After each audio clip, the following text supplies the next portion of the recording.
95 degrees. Frank, back to you. John Bolton, a former national security advisor to President Trump, appeared in court this morning to face federal charges. Bolton, who became a vocal critic of the president after leaving the White House, says the charges are politically motivated. KTLA's Trevor Shirley joins us live from Washington with the latest. Trevor, good morning. Frank, good morning to you as well. We didn't hear from the former national security advisor as he left court. However, we do know he entered a plea of not guilty. On Friday, John Bolton pleaded not guilty to the charges against him. Bolton served as President Donald Trump's national security advisor during his first term in office. However, Bolton is now a fierce critic of the president, calling him unfit for office. Bolton also wrote a tell-all book during the first Trump administration, which the White House at the time tried to block, claiming it revealed national security secrets, even though it was cleared after review by intelligence officials.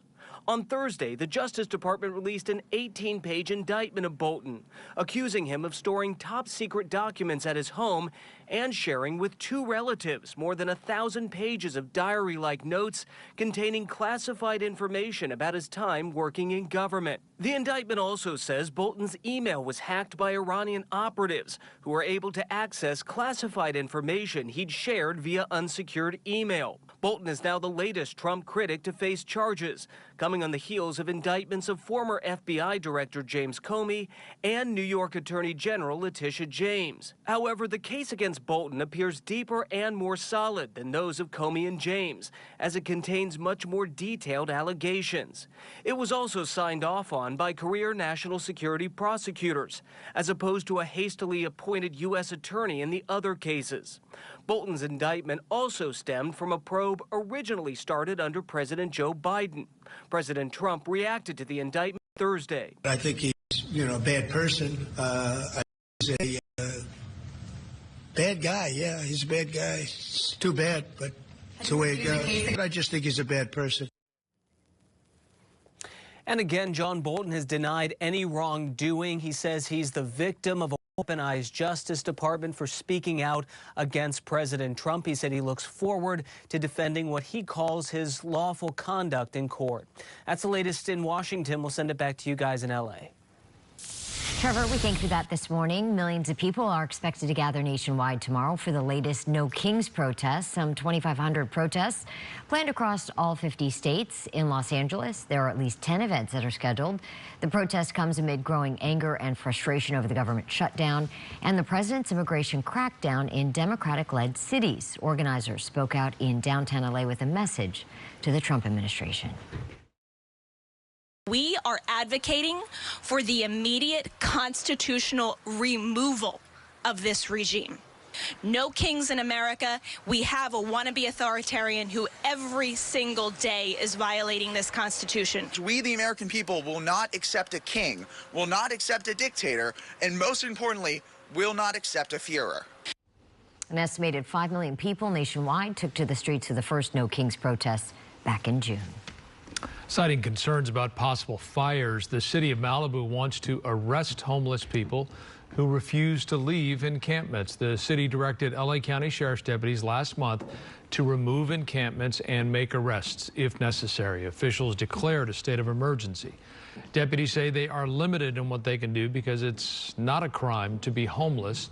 City officials say there have been more than 30 fires in Malibu since 2021, believed to have been started by people experiencing homelessness. A milestone for the city of LA today. We are now down to 1,000 days until the opening ceremony for the 2028 Olympic Games. Preparations continue as President Trump threatens to pull the games from LA. KTLA's Omar Lewis live in Venice with more on that. Omar, good morning. Good morning, Jess. Yeah, LA Mayor Karen Bass signing that Games for All executive directive here this morning, which she says will embed inclusivity, accessibility, and community benefits into LA's Olympic planning process. Meanwhile, as you mentioned, President Trump threatening to move the games from the city if he deems LA unprepared. This morning, LA Mayor Karen Bass declaring that the 2028 games are not moving anywhere. The city is prepared and will continue to be prepared. We have the World Cup in less than a year.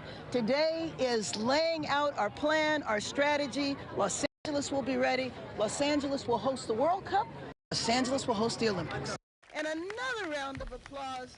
The mayor says this Games for All concept is designed to ensure that the 2028 Olympics and Paralympics leave a lasting legacy, providing equitable access and structural improvements for all Angelenos and its international visitors. According to Mayor Bass, today's executive directive will accelerate street projects, streamline the permitting process, maximize benefits, and extend routes and accessibility on the LA Metro lines. This morning's signing comes as we are now 1,000 days away from the opening ceremonies, but the back to today's event comes as President Trump's recent warning here that if he sees that LA is not prepared properly, he could attempt to move the Olympics elsewhere.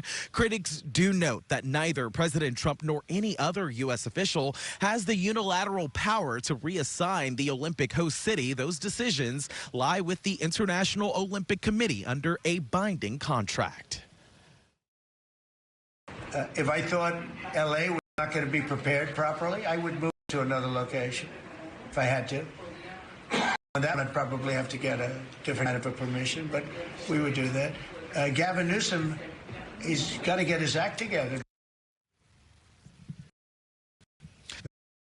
Hospitality offer already rolling out. The official LA 28 hospitality pre-sale began on Wednesday. Deposits access to experiences at crypto.com arena. Back out here live, we can tell you the first medals will be handed out right here on is also where the triathlon and the marathon will be taking place.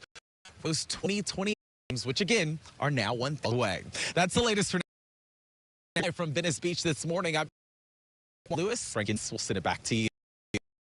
Delmar, I remember when we were thinking about 21st. Yes. Even get to be 2028. Yeah. That's it. Now it's just No, it's just 1,000 days. That's it. Which go by like that. Still a long time, but no, it'll be fast. Yeah. It's happening. I mean, look at fall, winter just around the corner. Boom, things are happening. Before you know it, it's going to be Thanksgiving. And then next summer. And then next summer, 4th of July. That's right. Get your fireworks. No fireworks. No, what? Jessica. Whoa. Get your hot dogs. Hot dogs. Okay, that's what you meant. And your red. Yeah, absolutely. Guys, all the way across, things are going to be looking absolutely fantastic. It could be the 4th of July weather, although the 4th of July is usually socked in with the marine layer in the morning hours. 69 right now, 4 degrees warmer than it was yesterday at this time, and the winds are calm. Relative humidity really dropping off 44%. That is low to what we're having. Right on track yesterday, 104 record set in 1958. Here we go. Offshore flow starting to pick up, and it'll continue all the way through the weekend. We will continue to have clear skies. Hardly no marine layer in the early mornings, and beautiful temperatures in the afternoon. Peaking Saturday, Sunday in some areas, or a little bit of a cool down next week, but even with the cool down, it's going to be fabulous. 80 in Newhall today, Burbank at 82. 84 in Van Nuys, 84 in Woodland Hills. At 79, Ridgecrest with a daytime high of 78 degrees. Beaches, 72 to 77, Hollywood at 78, 80 in Pomona, Santa Monica 77, Westchester at 77 degrees, 74 in Newport Beach, Laguna Beach 72, Santa Ana, Irvine 82, Yorba Linda 81 degrees, 83, 85 in Eastvale, 88 for Palm Springs, beautiful, 79 in 29 Palms. 7-day outlook, Ventura County Inland 77. Saturday, 81 degrees. Sunday, Monday, 78 and 77. On Tuesday, 72. Wednesday, 71 degrees. Santa Clarita Valley, 77. Here you go to 83, and then you're back down to 74 degrees by Wednesday. And Los Angeles, starting out at 82, peaking at 83, and then down by about 10 degrees for Tuesday, 7 degrees. Inland Empire, clear skies all the way across, following the same pattern. We're going to peak on the weekend. Frank and Jessica, back to you. Mark, thank you. Coming up, home completely engulfed in flames. Sky 5 overhead as fire crews work to prevent the flames from spreading. We'll have the latest on this.